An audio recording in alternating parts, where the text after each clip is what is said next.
नमस्कार दोस्तों, स्वागत है आपका यूट्यूब चैनल एबी टेक में और मैं हूं ब्रजेंद्र। दोस्तों आज है 5 मई 2020 और जान लेते हैं आज की प्रमुख खबरें जो आज के प्रमुख समाचार पत्रों पर छाई हुई हैं। चलिए शुरुआत करते हैं आज के वीडियो की। सबसे पहले बात करेंगे कोरोना अपडेट को लेकर के। दोस्तों देश में कुल मिलाकर के अब 43,000 के करीब संक्रमित हो चुके हैं। पिछले 24 घंटों के दौरान 83 डेथ भी हो चुकी हैं। ठीक है, और केसेस की संख्या को देखा जाए पिछले 24 घंटों में तो 2,573 नए केस सामने देखने को आए हैं। अगर वास्तविक संख्या की बात करते हैं तो कल शाम 5 बजे तक के आंकड़े हैं कि 42,836 तक ये संख्या पहुंच चुकी, जबकि कुल मृतकों की संख्या 1,389 हो चुकी है। वहीं पर एक अच्छी अपडेट ये भी है कि इसमें ठीक होने की दर काफ़ी तेज़ी से बढ़ रही है। अब ठीक होने की दर 27.52% तक पहुंच गई है। ठीक है, लगातार इसमें सुधार भी हो रहा है, ये एक अच्छी खबर है। अगली अपडेट की बात कर लेते हैं तो यहाँ पर अपडेट है सिविल सर्विसेज की फ्री कोचिंग के बारे में। ठीक है, आप लोग जानते होंगे कुछ दिन पहले अभी ISPCS की कोचिंग के लिए जनरल और SC/ST अभ्यर्थियों के लिए ही लेटर जारी हुआ था। इसका काफ़ी OBC अभ्यर्थियों ने विरोध किया। इसके बाद यहाँ पर एक ये रिवाइज्ड ऑर्डर जारी हुआ है और यहाँ पर ये बात बताई गई है कि 13 मार्च 2018 के शासनादेश द्वारा सिर्फ अनुसूचित जाति एवं सामान्य वर्ग के अभ्यर्थियों को ये सुविधा प्रदान थी। OBC वर्ग के अभ्यर्थियों को ये सुविधा प्रदान नहीं थी। ठीक है, OBC और ST के इनको लाभ नहीं मिल रहा था। अतः राज्य सरकार द्वारा सम्यक विचारोपरांत अब OBC और ST अभ्यर्थियों को भी इस दायरे में ला दिया गया। अब इनको भी फ्री ISPCS की कोचिंग का लाभ मिलेगा। आपको बता दें कि उत्तर प्रदेश में 2 केंद्र हैं ISPCS की फ्री कोचिंग के लिए। पहला केंद्र छत्रपति जी साहू जी महाराज शोध एवं प्रशिक्षण संस्थान लखनऊ और दूसरा आदर्श परीक्षा पूर्व प्रशिक्षण केंद्र अलीगंज लखनऊ। यहाँ पर इन लोगों को अब कोचिंग जो फ्री कोचिंग है वो दी जाएगी। ठीक है, तो ये एक बड़ी अपडेट है। OBC छात्र जो इसका विरोध कर रहे थे उनके लिए खुशखबरी आ चुकी है।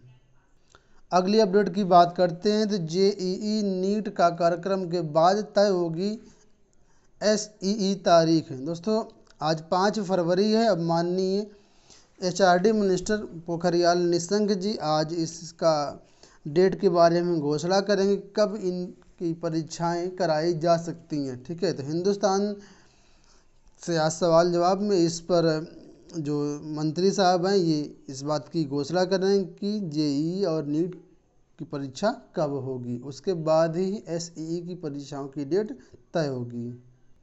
बात कर लेते हैं इलाहाबाद विश्वविद्यालय की परीक्षाओं को लेकर के। दोस्तों इलाहाबाद विश्वविद्यालय की परीक्षाओं का पूरा जो एक तरीके से करें खाका आ चुका है सामने। 1 जुलाई से वार्षिक परीक्षाएं होंगी और 16 जुलाई से सेमेस्टर परीक्षाएं संपन्न कराई जाएंगी। इलाहाबाद विश्वविद्यालय की हर दिन 3 पालियों में होंगी स्नातक की परीक्षाएं।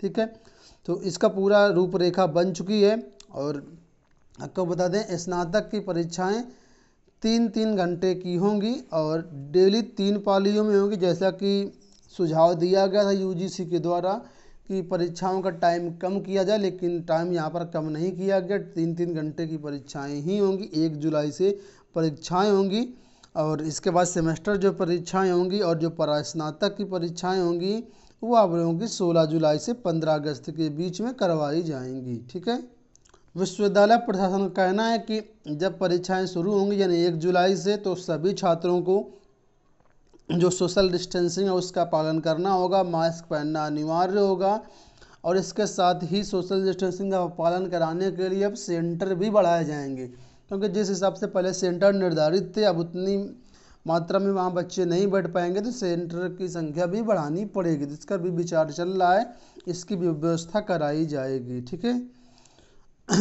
वहीं पर ऑनलाइन वाइवा को लेकर के भी अपडेट है कि परीक्षा समिति की बैठक में ये भी तय हुआ है कि ऑनलाइन वाइवा भी करवाया जाएगा। ज़्यादातर विभागों में वाइवा ऑनलाइन होगा, लेकिन जिन विभागों में ये बिल्कुल संभव नहीं होगा वहाँ पुरानी प्रक्रिया के तहत ही वाइवा कराया जाएगा। ठीक है, वहीं पर इलाहाबाद विश्वविद्यालय व उसके संबद्ध डिग्री कॉलेजों में जो भी छात्र स्नातक प्राय स्नातक सहित अन्य पाठ्यक्रमों में प्रवेश लेने के इच्छुक हैं उनके लिए खुशखबरी है। 10 मई से इसके आवेदन शुरू कर दिया जाएगा। आज 5 मई है, 5 दिन बाद आवेदन शुरू हो जाएंगे और आवेदन करने की अंतिम डेट अभी तक निर्धारित नहीं की गई है। ठीक है, प्रशासन का कहना है कि जैसे लॉकडाउन ख़त्म होता है, लॉकडाउन के कम से कम 15 दिन तक फॉर्म भरे जाएंगे, इसलिए अभी अंतिम तिथि कोई भी निर्धारित नहीं की गई है।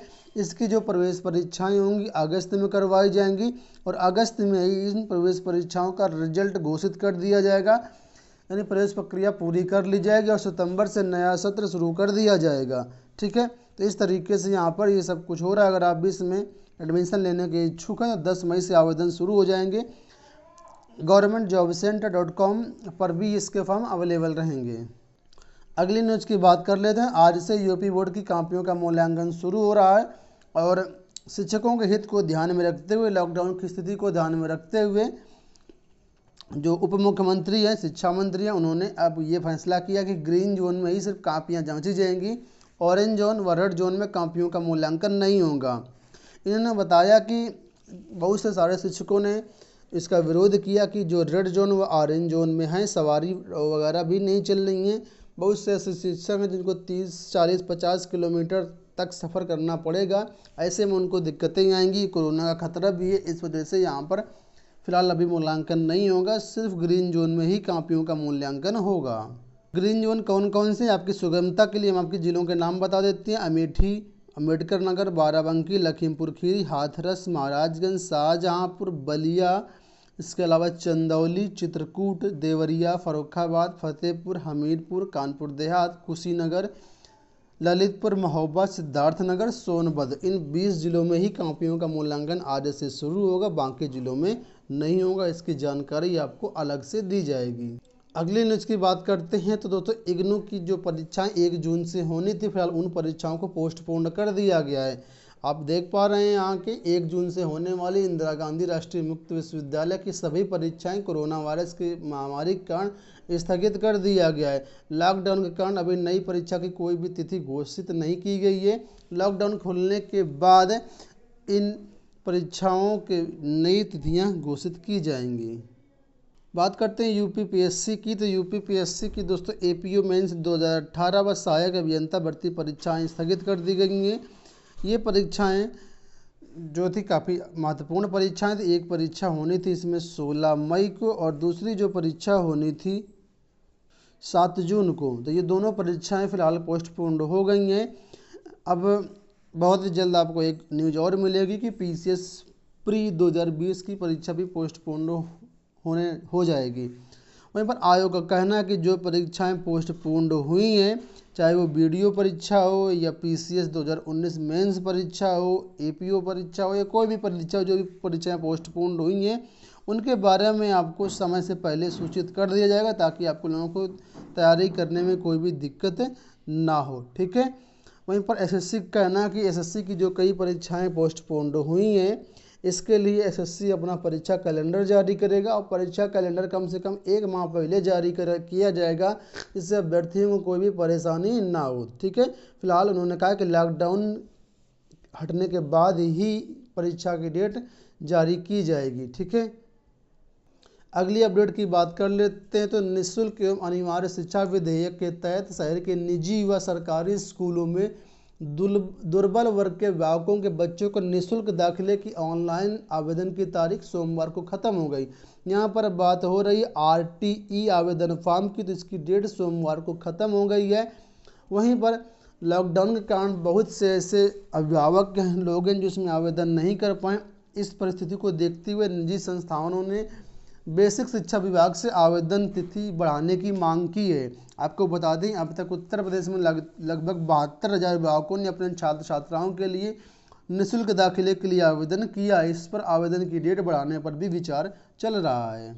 अगली न्यूज़ की बात कर लेते हैं तो बेसिक शिक्षा राज्य मंत्री स्वतंत्र प्रभार डॉक्टर सतीश चंद्र द्विवेदी ने जानकारी दी है कि बेसिक शिक्षा विभाग के जितने भी परिषदीय शिक्षक हैं उनको ऑनलाइन प्रशिक्षण दिया जाएगा।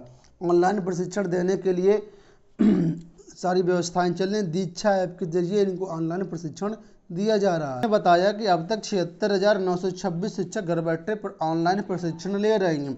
आपको बता दें पिछले वर्षों में प्रशिक्षण होता था लेकिन ऑफलाइन प्रशिक्षण होता था। ऑफलाइन प्रशिक्षण में धन काफ़ी खर्च हो जाता था, जनमानस भी इधर से उधर जाना पड़ता था, काफ़ी दिक्कतें भी होती थी और उसका कोई आउटपुट नहीं मिलता था। लेकिन उस ऑनलाइन प्रशिक्षण का सरकार ने कहा है कि ये काफ़ी अच्छा है, इसमें काफ़ी आउटपुट भी मिल रहा है, खर्च भी कम आ रहा है। ठीक है, इसके लिए उन्होंने ऑनलाइन प्रशिक्षण शुरू कर दिया और इसकी एक पोर्टल भी विकसित कर लिया गया है। अगली अपडेट की बात कर लेते हैं। तो यहाँ पर अपडेट है, निजी अस्पताल आज और दफ्तर कल खुलेंगे। दोस्तों जितने भी निजी अस्पताल हैं, प्राइवेट अस्पताल हैं, अभी तक सबकी ओपीडी बंद थी, लेकिन आज से प्राइवेट अस्पतालों की ओपीडी खोलने के लिए भी आदेश जारी कर दिए गए। हालांकि इसके बारे में कहा गया है कि जो मतलब हॉस्पिटल हैं, प्राइवेट हॉस्पिटल हैं, ट्रेनिंग लेंगे पहले, उन्हीं को सिर्फ इसकी अस्पताल खोलने की अनुमति होगी। जो लोग ट्रेनिंग नहीं लेंगे उनको अस्पताल खोलने की अनुमति नहीं होगी। वहीं पर जो प्राइवेट दफ्तर हैं, प्राइवेट ऑफिस हैं, वो कल से खुलेंगे। तो ये दोस्तों हो गई एक बड़ी अपडेट है। आशा करते हैं वीडियो पसंद आया होगा। वीडियो को लाइक और शेयर कर दीजिएगा। पूरा वीडियो देखने के लिए धन्यवाद।